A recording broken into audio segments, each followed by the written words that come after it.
The morning sun barely touched the edges of Lady Beatrice Winter's borrowed chamber when she woke to the sound of whispers outside her door.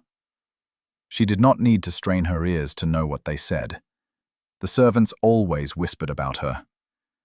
28 years old and no prospects, one maid hissed. Plain as day, another agreed. Even with the Haverford name, no man wanted her. Beatrice pressed her eyes closed and willed herself not to cry. She had long ago accepted the truth of her situation. Her cousins were diamonds of the first water, while she was the ugly stone that dulled their shine. When her parents died, leaving her penniless, her uncle had taken her in out of duty alone. He made certain she understood this daily. "You will earn your keep, Beatrice," he would say. "See to the mending, polish the silver, make yourself useful, since you cannot make yourself marriageable." She rose from bed and dressed in her plain gray gown. The fabric was worn thin at the elbows, but it was all she had.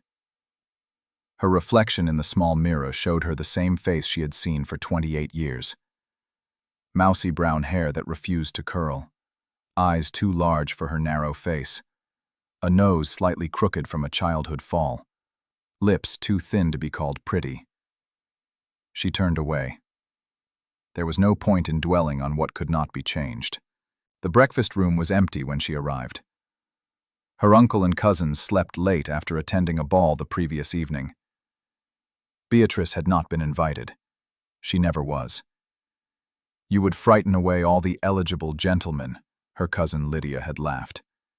"Best you stay hidden." Beatrice took her tea and toast in silence. The newspaper lay folded on the table, and she reached for it with trembling fingers. Her uncle did not approve of her reading the papers, but if she finished before he woke, he would never know. The headline made her hands still. "Duke of Ashworth returns to London after 3 years in mourning." She knew the story well. Everyone did. Adrian Blackwood, the Duke of Ashworth, had married for love. His young wife had died giving birth to a stillborn son. The Duke had locked himself away in his country estate, refusing all visitors, ignoring all society. Some said he had gone mad with grief. Others whispered he had grown cruel and cold, that his heart had turned to ice. Beatrice felt a strange kinship with the broken Duke. She understood what it meant to be alone in a world that did not want you. The sound of footsteps made her fold the newspaper quickly.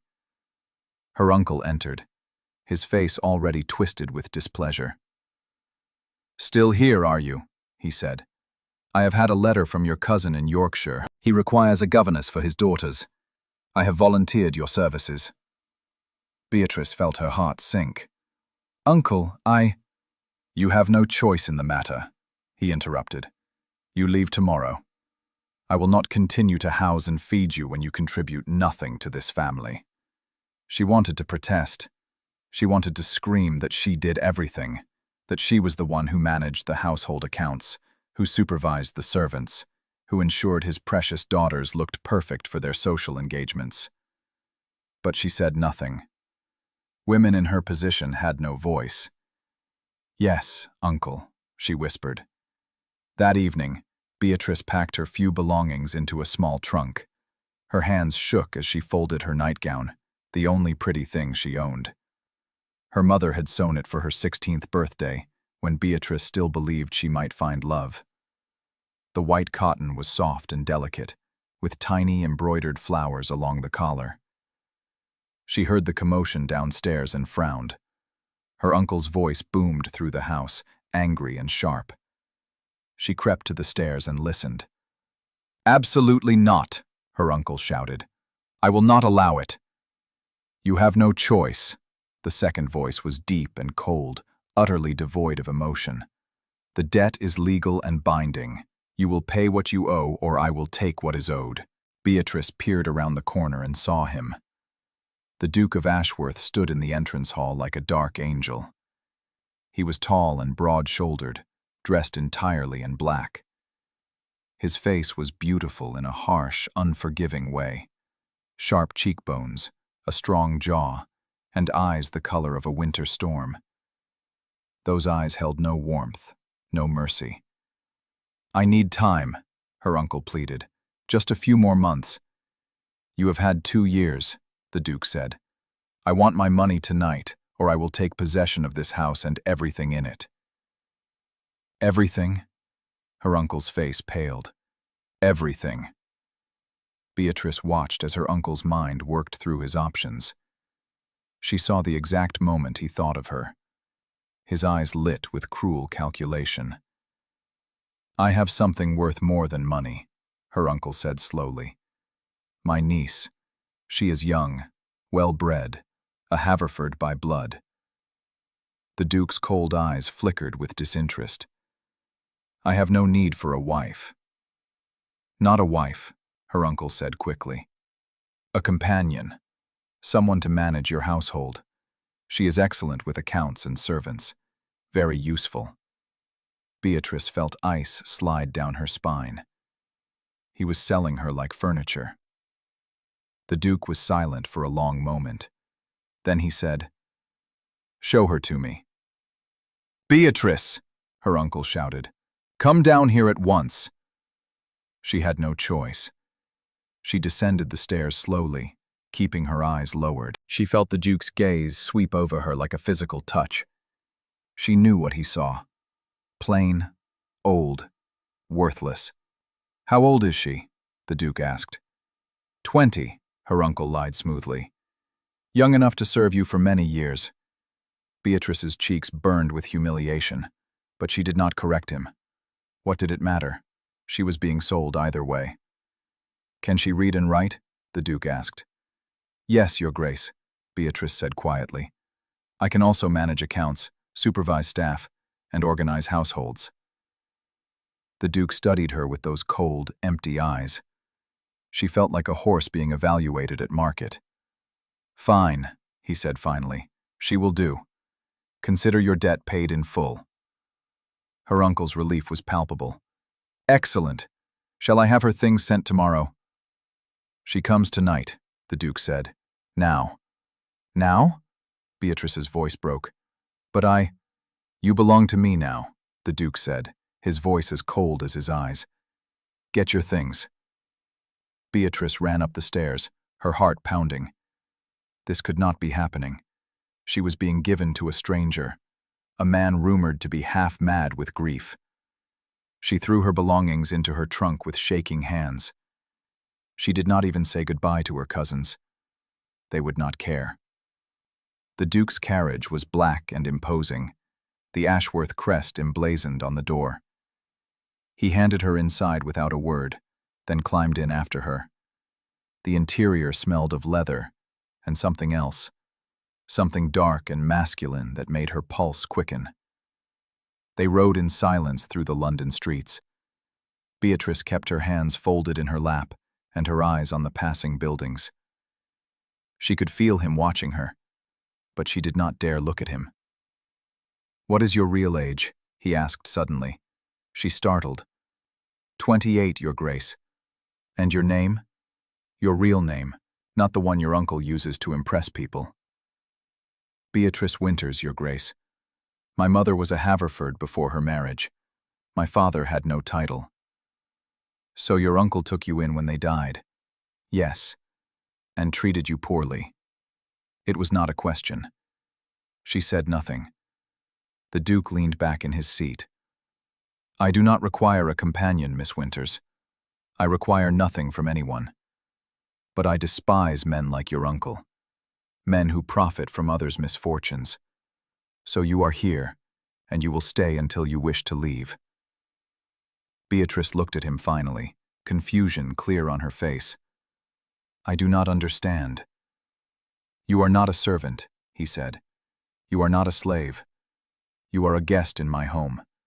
You may stay as long as you like, and when you wish to leave, I will provide you with a reference and enough money to establish yourself independently." She could not speak. Such kindness was impossible to believe. "I see you do not trust me," the Duke said. "That is wise. Trust must be earned." But I give you my word as a gentleman. You are safe in my home.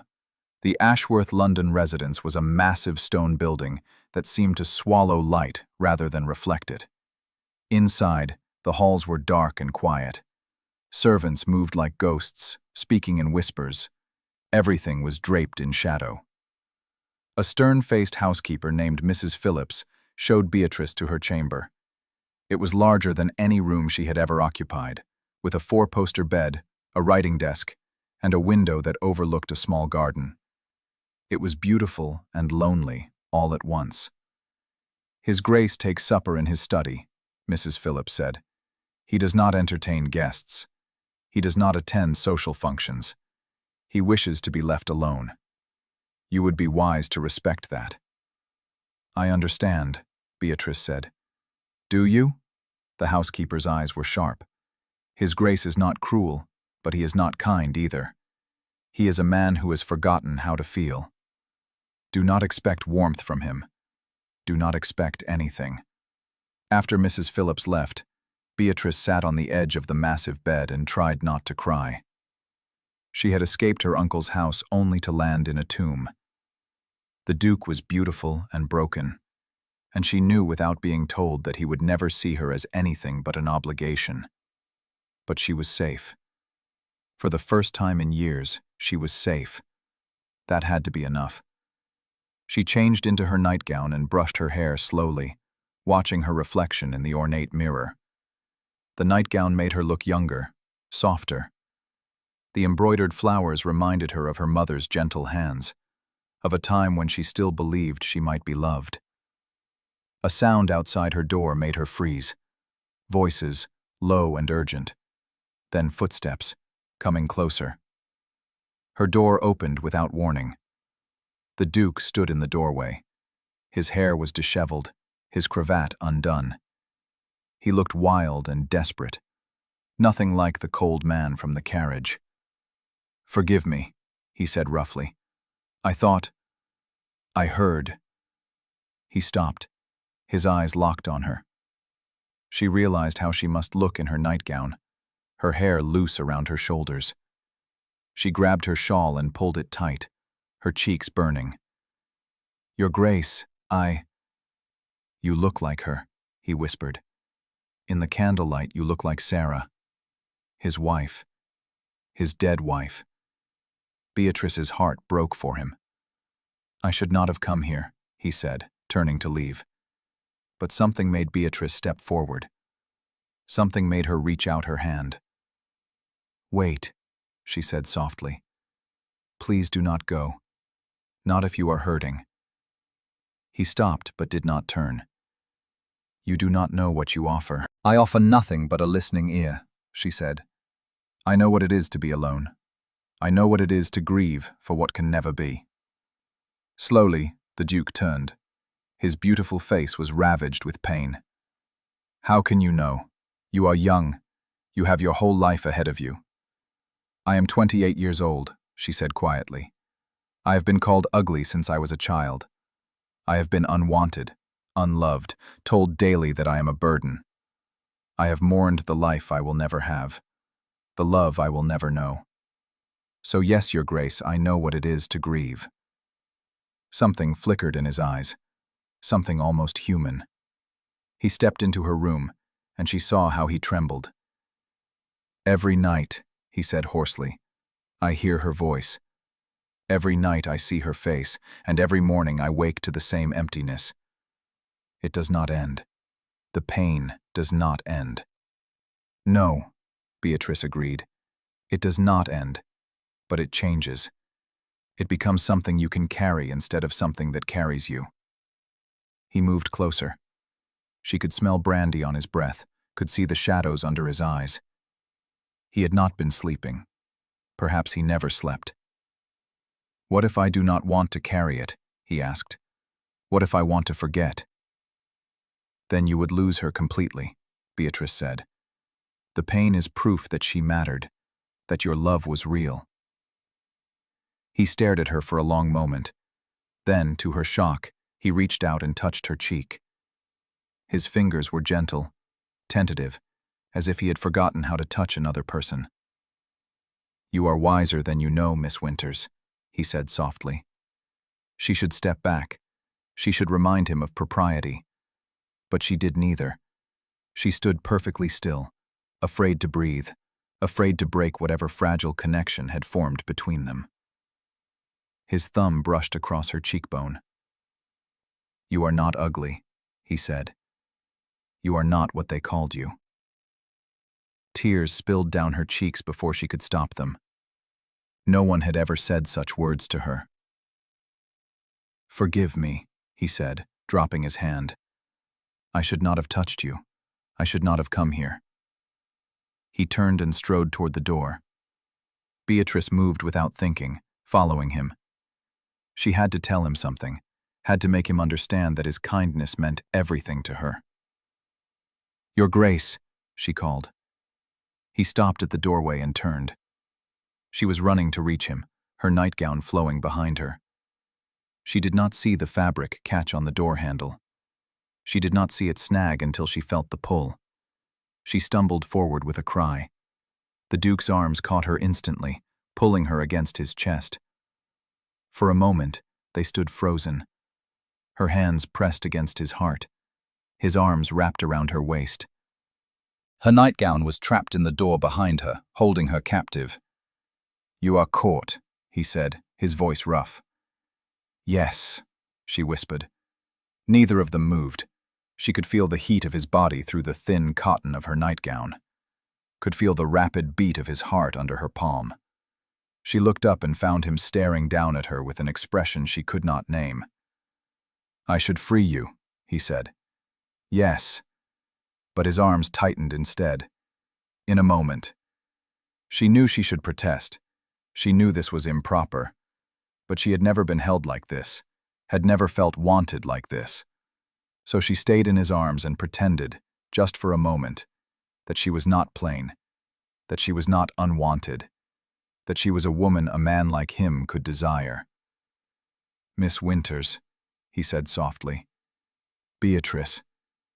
Her name on his lips sounded like a prayer, like a promise, like the beginning of something neither of them expected. He reached behind her and freed her nightgown from the door handle. The fabric tore slightly, but she did not care. He did not release her even when she was free. His hand came up to cup her face, tilting it toward his. "Tell me to leave," he said. "I cannot," she whispered. "Why not?" "Because I do not want you to." His eyes closed as if in pain. When they opened again, they were not cold anymore. They burned with something fierce and desperate. "You should want me to leave," he said. "You should be afraid of me. I am not a good man, Beatrice. I am broken beyond repair." "Then we are the same," she said. "Because I am broken too." He made a sound low in his throat, something between a laugh and a sob. Then he did the last thing she expected. He bent his head and pressed his forehead to hers. Not a kiss, something more intimate than a kiss. A moment of perfect connection. "What are you doing to me?" he whispered. "Nothing, Your Grace. I am doing nothing." "You are doing everything." They stood like that for a long time, breathing the same air, existing in the same moment. The house was silent around them. The world had narrowed to just this, just them. Finally, reluctantly, he stepped back. His hand lingered on her cheek for one more moment, then fell away. "Good night, Beatrice," he said. "Good night, Your Grace." He left, closing the door softly behind him. Beatrice stood in the center of her chamber, her heart pounding, her nightgown torn at the hem. She touched her cheek where his hand had been, and wondered if she had imagined the whole thing. But she had not. She knew she had not. Something had changed between them tonight. Something had begun. She climbed into bed and pulled the covers to her chin. Sleep would not come easily, not when her mind kept replaying every moment, every word, every touch. The Duke of Ashworth was broken, yes, but so was she. And maybe, just maybe, broken pieces could fit together in ways whole people never could. The morning arrived too quickly. Beatrice dressed carefully in her best day dress, though it was still plain and worn. She found her way to the breakfast room and stopped short. The Duke sat at the head of the table, reading the morning newspaper. He looked every inch the cold, remote aristocrat again. His face betrayed nothing of the man who had held her in the doorway last night. "Good morning, Miss Winters," he said without looking up. "Please, sit." She sat, her stomach in knots. A servant brought tea and toast. She did not think she could eat. "I must apologize for my behavior last night," the Duke said, still not meeting her eyes. "It was inappropriate. It will not happen again." Her heart sank. "Of course, Your Grace. I was not myself. The brandy—" "You need not explain," she said quickly. "I understand." Now he did look at her. His gray eyes were unreadable. "Do you?" "Yes. You were overcome with grief. You sought comfort. It meant nothing." Something flickered across his face. Anger? Hurt? It was gone before she could name it. "Quite right," he said coldly.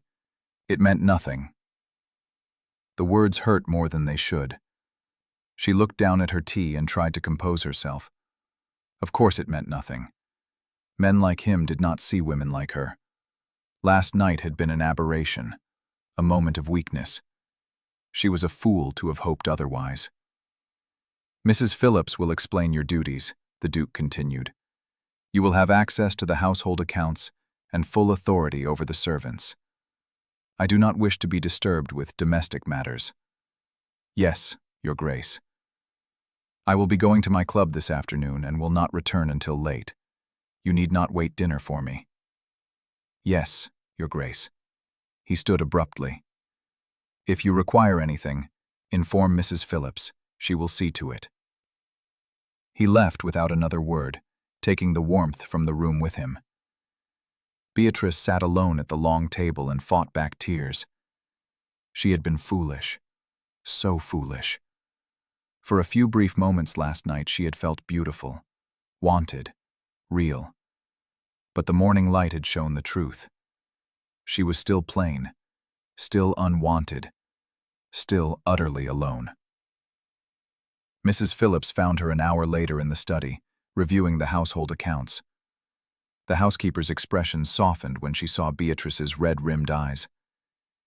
"His Grace is not an easy man," Mrs. Phillips said gently. "But he is not cruel. He simply does not know how to live anymore." "He loved her very much," Beatrice said. "It was not a question." "He worshipped her," Mrs. Phillips confirmed. "Lady Sarah was sunshine and laughter. When she died, all the light went out of his life. He has been in darkness ever since." "How does one compete with a ghost?" Beatrice asked softly. The housekeeper's eyes widened. "Oh, my dear, you must not think. That is, His Grace is not—" "I know," Beatrice said, forcing a smile. "I know what I am. I know my place. I just forgot for a moment.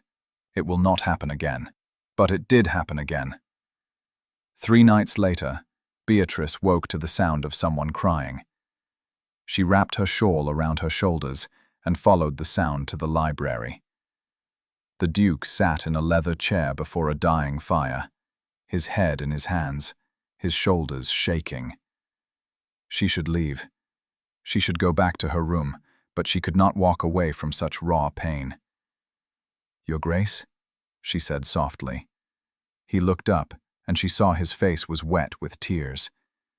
In that moment, he was not a powerful duke. He was just a man drowning in sorrow. "I cannot do this," he said hoarsely. "I cannot live like this anymore." She went to him without hesitation. She knelt beside his chair and took his hand in both of hers. His fingers were cold and trembling. "Yes, you can," she said firmly. "You are strong enough. You have survived 3 years. You can survive another day." "Why?" he asked. "What is the point?" She is gone. My son is gone. I am alone in this vast, empty house, and I am so tired of being alone. You are not alone, Beatrice said. I am here. He laughed bitterly. You are here because your uncle sold you to me like property. You are here because you have nowhere else to go. I am here because you saved me, she countered. I am here because you showed me kindness when no one else did. I am here because I choose to be. He stared at her, his eyes searching hers. Why would you choose this? Why would you choose me? Because I understand what it is to be alone, she said simply. Because I see you. Not the duke, not the title, not the wealth. I see the man who is hurting. And I am here. His hand turned in hers, his fingers intertwining with hers. What is your name? He asked suddenly. Your full name. Beatrice Ann Winters. Beatrice, he repeated. It means she who brings happiness. Did you know that? Yes. My mother told me.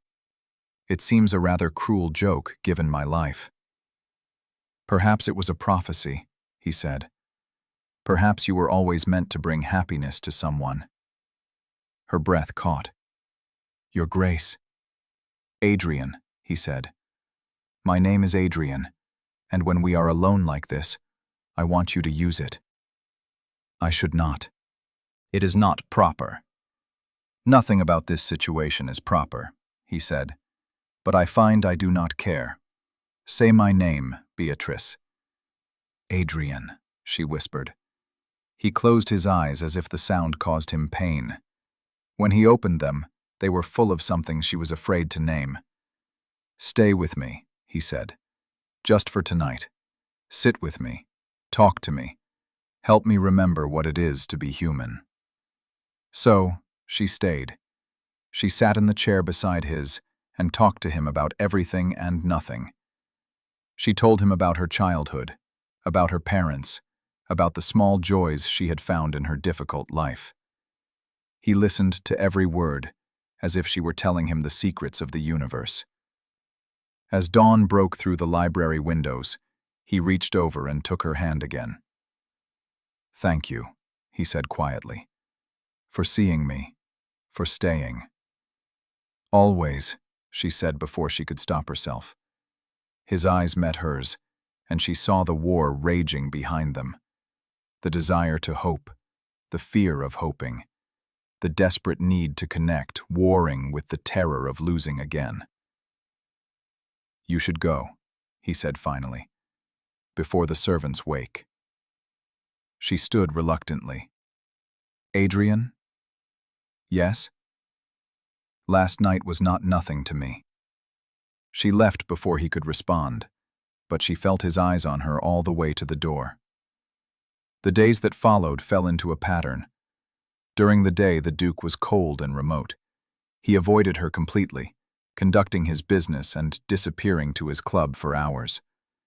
But at night he sought her out, never in her chamber, always in neutral spaces, the library, the music room, the conservatory.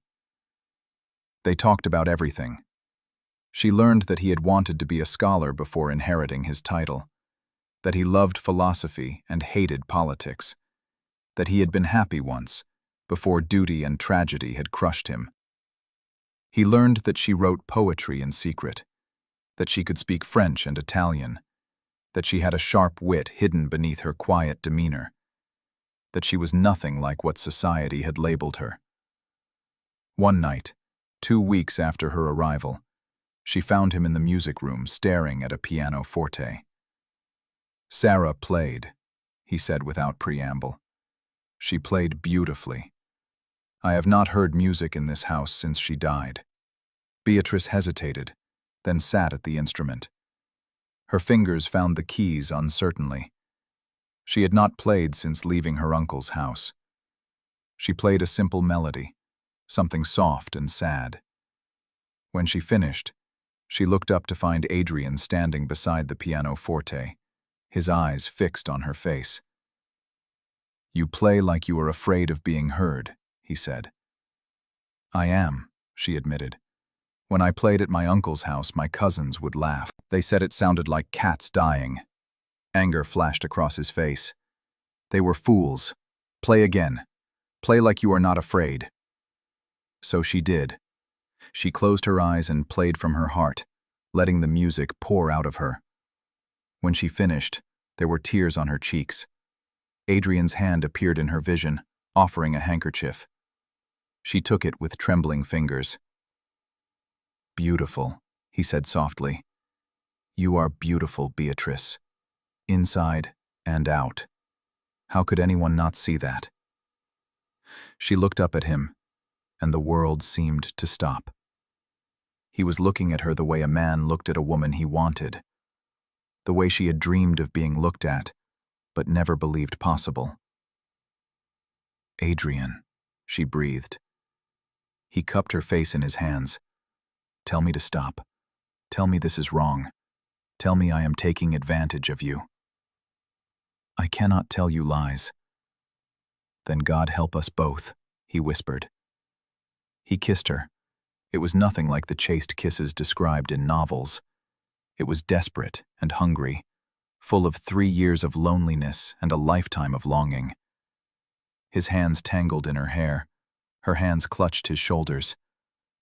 The kiss went on and on until she forgot how to breathe, forgot everything except the feel of his mouth on hers. When he finally pulled back, they were both shaking. I should not have done that, he said, but he did not sound sorry. I am glad you did, she said honestly. He laughed, and it was the first real laugh she had heard from him. You make me want to be alive again, Beatrice. You make me want to hope, and that terrifies me. It terrifies me too, she admitted. I keep waiting for you to wake up and realize what I am. Plain, old, unwanted. He kissed her again, cutting off her words. Never say that again, he said fiercely against her lips. Never. You are lovely. You are wanted. By me. Only me. Her heart soared even as doubt whispered in her mind. For how long? She asked. How long until you remember Sarah? How long until you realize I am just a temporary comfort? Pain crossed his face. I do not know, he said honestly. I do not know what tomorrow will bring. I only know that tonight, in this moment, I want you. I want to be near you. I want to learn what it is to feel something other than grief. It was not a declaration of love. It was not a promise of forever. But it was honest. And honesty was more than she had ever been given before. Then teach me, she said. Teach me what it is to be wanted, even if only for tonight. He pulled her to her feet and into his arms. They swayed together to music only they could hear. His hand splayed across her back, holding her close. Her head rested against his chest, listening to the steady beat of his heart. I will hurt you, he warned. I am not whole. I may never be whole again. Then we will be broken together, she said. And perhaps that is enough. He held her tighter. In the quiet of the music room, they danced their first dance, and though no one else could see them, though no one else would ever know, it was the most beautiful moment of Beatrice's life. The next morning, everything changed. Beatrice came down to breakfast to find a beautiful woman sitting in her usual chair. The woman was everything Beatrice was not. Golden hair, perfect features, a figure that needed no enhancement. She wore a morning dress that cost more than Beatrice's entire wardrobe. Oh, the woman said, looking Beatrice up and down with barely concealed disdain. You must be the poor relation Adrian took in. How charitable of him. Adrian entered behind Beatrice. His face was once again the cold, remote mask. Lady Cordelia, I did not expect you this morning. I heard you were back in London, darling, Lady Cordelia said, rising gracefully. I simply had to call. We have so much to discuss. Beatrice, this is Lady Cordelia Ashford, Adrian said tonelessly. Sarah's sister. Beatrice felt the ground shift beneath her feet. Sarah's sister. The resemblance was there in the golden hair, the fine features. This woman was a living reminder of everything Adrian had lost. Charmed, Lady Cordelia said without meaning it. Adrian, darling, might we speak privately? I have important matters to discuss, family matters. Adrian hesitated, his eyes meeting Beatrice's. She saw the apology there, the regret, but he said, Of course, Miss Winters, if you will excuse us. Beatrice fled to the library and tried not to cry. Of course there was a beautiful, noble woman waiting in the wings. Of course she had been foolish to believe a duke could want someone like her. She heard their voices through the door. Lady Cordelia's light laugh, Adrian's deep murmur. They talked for hours. When Lady Cordelia finally left, she paused outside the library door. Poor thing, she said loudly enough for Beatrice to hear. She actually thinks he cares for her. How pathetic. Adrian did not contradict her. That night, Adrian did not come to find Beatrice, or the next night, or the next. A week passed, and he avoided her completely. Lady Cordelia visited daily, each time more beautiful, more perfect, more everything Beatrice could never be. The servants began to whisper. Mrs. Phillips looked at Beatrice with pity. Even the most junior maid understood what was happening. The Duke was being courted by a real lady, and the poor, plain relation would soon be sent away. Beatrice knew she should leave. She should gather her dignity and go before she was dismissed. But some stubborn part of her refused to run. She had been running her whole life. She was tired of running. On the 8th day of Adrian's silence, she marched into his study without knocking. He looked up from his papers, surprise clear on his face. Beatrice. Do not call me that, she said sharply. You lost that right when you kissed me and then disappeared. I am protecting you, he said, standing. Lady Cordelia is dangerous. She wants you, Beatrice interrupted. And why should she not? You are a duke. She is beautiful and connected, and everything a duchess should be. I am nothing. I understand. I just wish you had been honest instead of making me hope. You think I want her? Adrian's voice rose. You think I would choose her over you? I think you have been, Beatrice shot back. I have not seen you in over a week. She is here every day. The entire household is planning your wedding. Then the household is wrong. He crossed the room in 3 long strides and grabbed her shoulders. I have been avoiding you because I am trying to do the right thing. I am trying to give you a choice. But God help me, Beatrice, I do not want to let you go. Then do not, she said simply. You do not understand. Cordelia is threatening to ruin you. She knows about our midnight conversations. She knows I care for you. She has promised to destroy your reputation if I do not. If you do not what? Marry her? Send me away? Beatrice shook her head. My reputation cannot be destroyed because I do not have one. I am already ruined in society's eyes. I am ugly, old, unwanted. Nothing she can say will make that worse. You are none of those things, Adrian said fiercely, and I will not let her hurt you. Then stop hiding from me, Beatrice said. Stop pretending you do not care, because I cannot bear it, Adrian. I cannot bear to be in the same house as you and pretend I do not. She stopped, horrified at what she had almost said. Pretend you do not what? He asked softly, his hands gentling on her shoulders. It does not matter. It matters to me. Say it, Beatrice. Please. She looked up at him, tears streaming down her face. "I cannot bear to pretend I do not love you." The words hung in the air between them. She saw shock cross his face, then something that looked almost like joy. "You love me?" he asked. "Yes. I know I should not. I know you still love Sarah. I know I am not her. But I cannot help how I feel." "I love you, Adrian Blackwood. I love your broken pieces, and your midnight sorrows, and the way you listen when I talk, and the way you make me feel like I matter. I love you, and I am sorry if that makes you uncomfortable, but I will not take it back." He was silent for so long she thought her heart would break. Then he pulled her into his arms and held her so tightly she could barely breathe. "I do still love Sarah," he said into her hair. "I always will. But that does not mean I cannot love you too.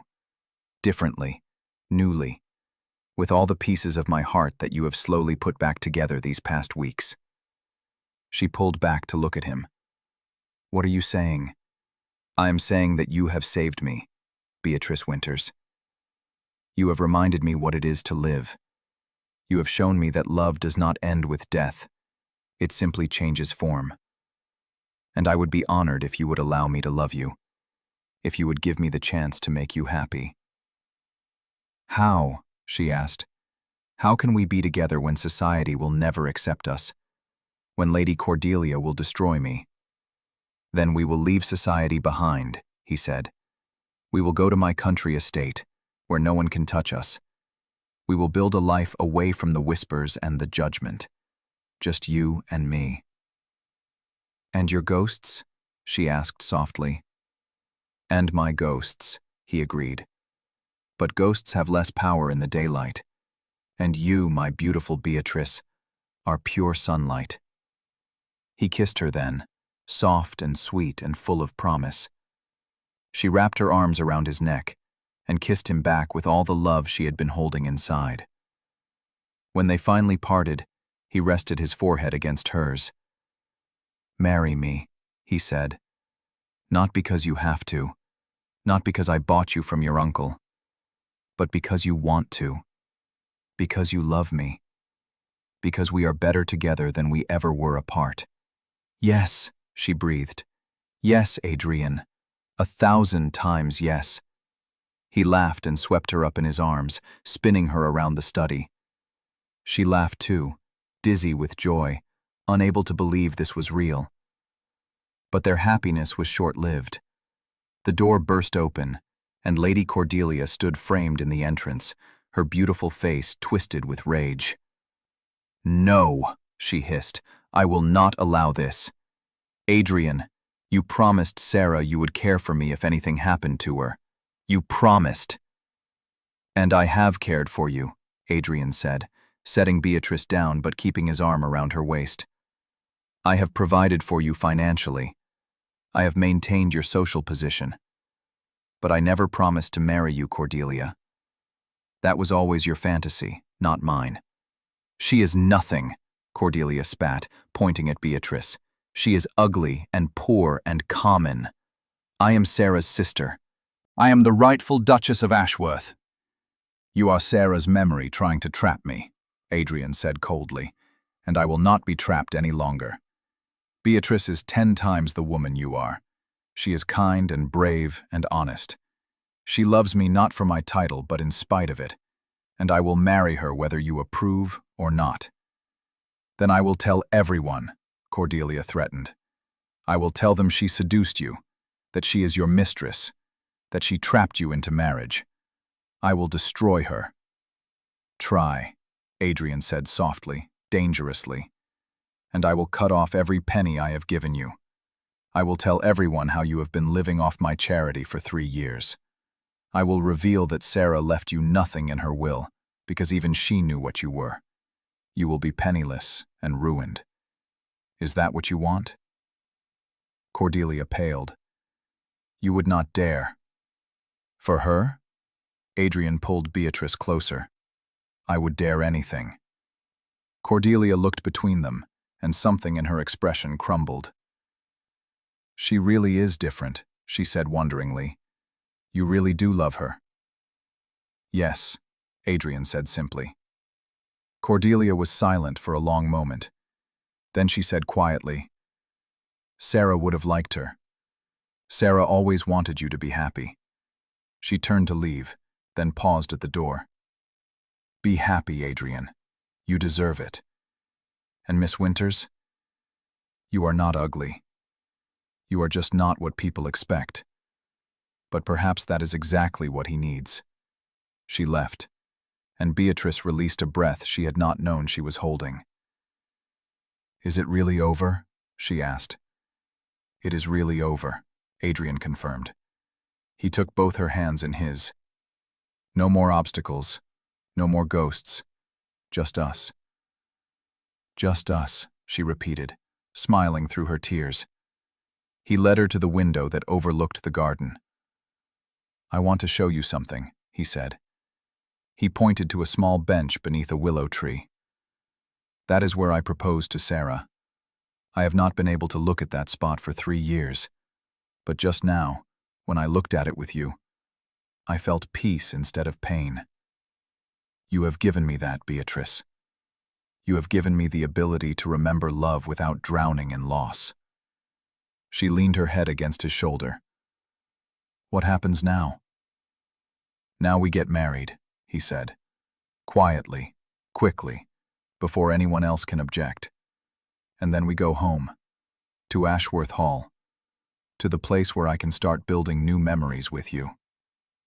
Tell me about it, she said. Tell me about our home. So he did.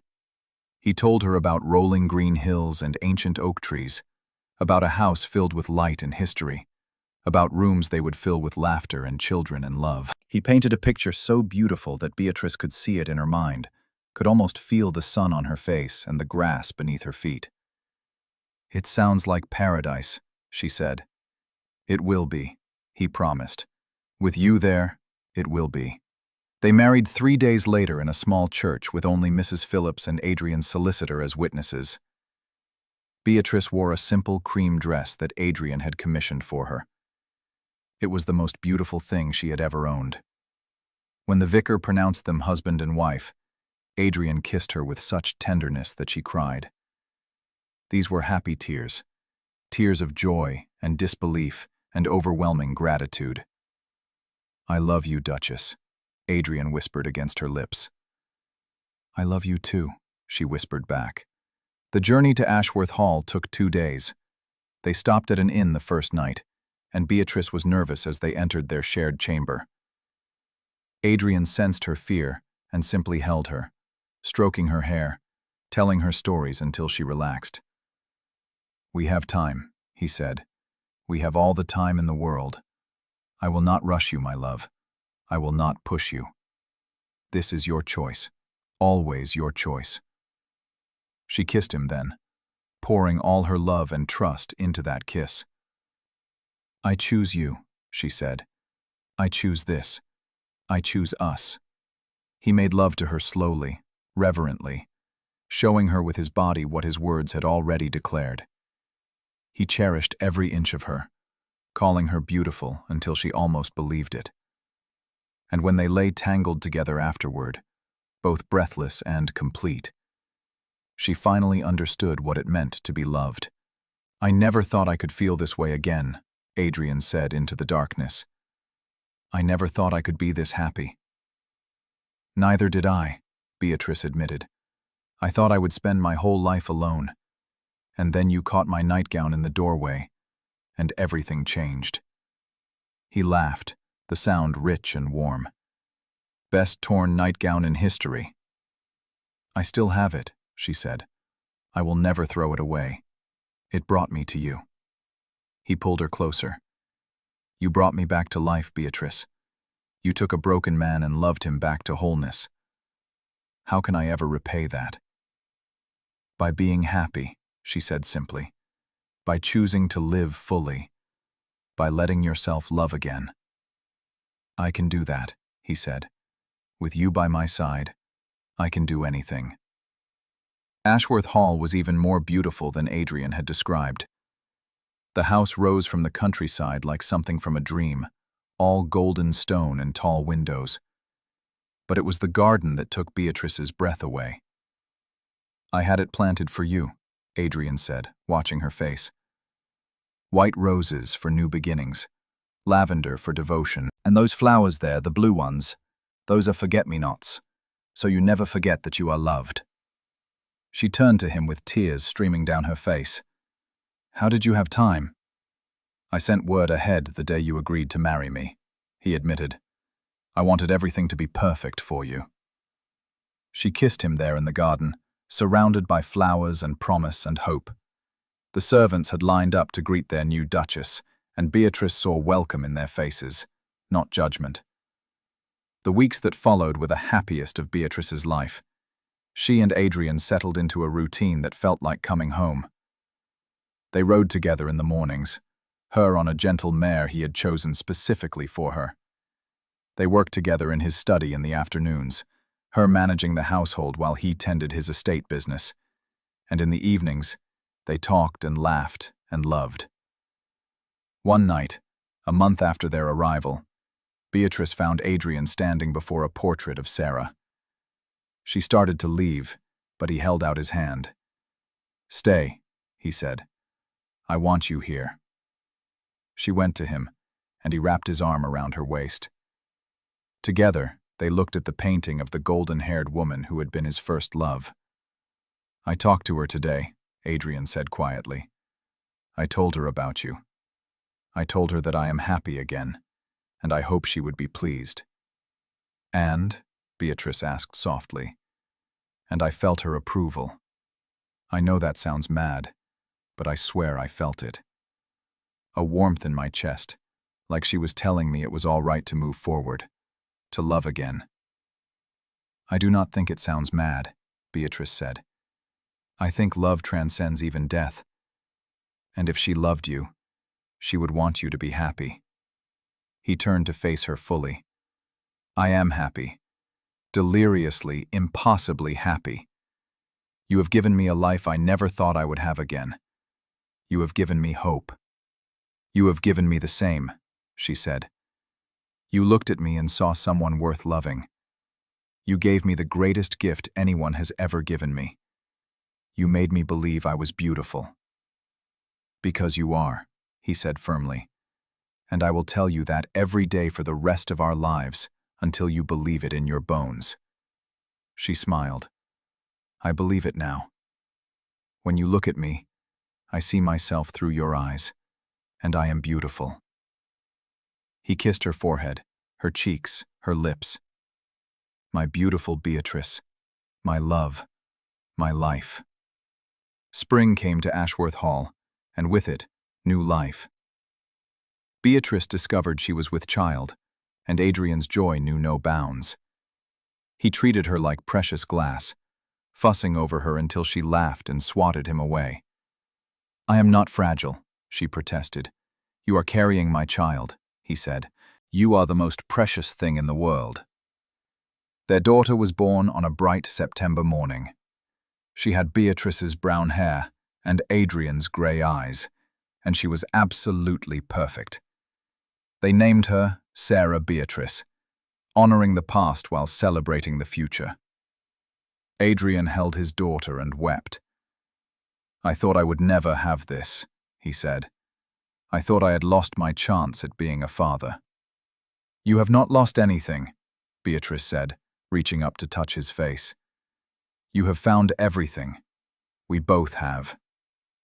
As the years passed, Ashworth Hall filled with the sound of children's laughter. 3 more babies came, each one cherished and adored. The house that had been silent for so long rang with life and love. On their 10th wedding anniversary, Adrian took Beatrice back to the spot where her nightgown had caught in the door. It was a door in their London residence that they rarely used now, but he had kept it exactly as it was that night. "This is where my life began," he said. "The moment I caught you, I was caught myself. I just did not know it yet." "I knew," Beatrice said. "I looked into your eyes and saw my future. I saw hope where there had been none." He pulled her into his arms, and they stood in that doorway just as they had 10 years before. But now, there was no torn nightgown, no desperation, no fear. There was only love. Deep, abiding, unshakable love. "I love you, Beatrice Blackwood," he said. "Today and every day, forever." "I love you too," she said. "My broken Duke, who taught me that broken pieces can make the most beautiful things." "We are not broken anymore," he said. She smiled up at him. "No, we are whole. Together, we are whole." He kissed her there in the doorway where their story began. And somewhere in the house, their children laughed, and life went on, beautiful and bright and full of love. The plain girl who had been unwanted became a beloved duchess. The broken duke who had lost his heart found it again. And in the doorway, where a nightgown had caught, two souls found each other and held on tight, creating a love story for the ages. They lived happily ever after, not because life became easy, but because they faced every joy and every sorrow together, hand in hand, heart to heart. The nightgown, carefully mended and preserved, hung in a glass case in their bedchamber, a reminder of the night that changed everything. And every anniversary, Adrian would look at it and smile, remembering the moment he caught more than just fabric in that doorway. He caught his future, his happiness, his reason for living. And Beatrice would look at it and remember the night she stopped running from life and ran toward love instead. The night she learned that sometimes the most unexpected moment can lead to the greatest happiness. The night a torn nightgown brought two broken souls together and made them whole. Their love story became legend in society. People spoke of the Duke of Ashworth who found love twice, and the plain Duchess who was more beautiful than any diamond of the ton. But Adrian and Beatrice did not care about legends or society. They only cared about each other, their children, and the life they had built together. In the end, love had conquered all. Pain, loss, judgment, and fear had all bowed before the power of two hearts beating as one.